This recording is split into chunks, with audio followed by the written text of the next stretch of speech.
Hello, ನಾನು ನಿಮ್ಮ ಚಂದ್ರಮೌಳಿ ಕಣ್ವಿ. ನಿರೀಕ್ಷೆಯಂತೆ ಮುಂಬೈ ಇಂಡಿಯನ್ಸ್ ಪ್ಲೇ ಆಫ್ನಲ್ಲಿ ಎಷ್ಟು ಡೇಂಜರಸ್ ಟೀಮ್ ಅನ್ನೋದನ್ನು ಮತ್ತೆ ಮತ್ತೆ ಸಾಬೀತು ಮಾಡಿ ತೋರಿಸಿದರು. ಸದ್ಯಕ್ಕೆ ನಿನ್ನೆ ಪಿಚ್ ಮೊನ್ನೆ ಮುಲ್ಲಾನ್ಪುರ್ ಪಿಚ್ ಥರ ಇರಲಿಲ್ಲ. ಮಕ್ಕಳು ಹೇಳುವಂಥ ಒಂದು ಬೇಸಿಕ್ ಪಾಠ ಅದೇನೆಂದರೆ ಕ್ಯಾಚಸ್ ವಿನ್ ಮ್ಯಾಚಸ್. ಪಾಪ ರೋಹಿತ್ ಶರ್ಮಾ ಎಷ್ಟು ಸರ್ತಿ ಔಟ್ ಆಗೋ ಪ್ರಯತ್ನ ಮಾಡಿದರೂ ಕೂಡ ಅವರ ಪ್ರಯತ್ನಕ್ಕೆ ಫಲ ಸಿಗಲಿಲ್ಲ. ಆದರೆ ಗುಜರಾತ್ ಟೈಟನ್ಸ್ ಮ್ಯಾಚನ್ನು ಮುಂಬೈ ಇಂಡಿಯನ್ಸ್ಗೆ ಕೊಡುಗೆಯಾಗಿ ನೀಡಿದರು. ಜಿಟಿಗೆ ಬಟ್ಲರ್ ಹಾಗೂ ರಬಾಡಾ ಅವರ ಅನುಪಸ್ಥಿತಿ ಭಾರಿ ಆಯಿತು. ಯಾಕೆಂದರೆ ಮುಂಬೈ ಇಂಡಿಯನ್ಸ್ ಬೆರಳು ಕೊಟ್ಟರೆ ಕೈಯನ್ನೇ ನುಂಗ್ತಾರೆ.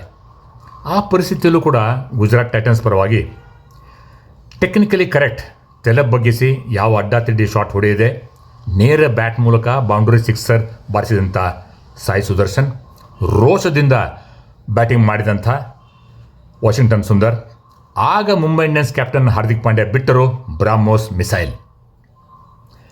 ಮ್ಯಾಚ್ನ ಪರಿಸ್ಥಿತಿಯನ್ನು ನೋಡಿದರೆ ಅದು ಬಾಲ್ ಆಫ್ ದಿ IPL 2025 ಅಂತ ಹೇಳ್ಬೋದು.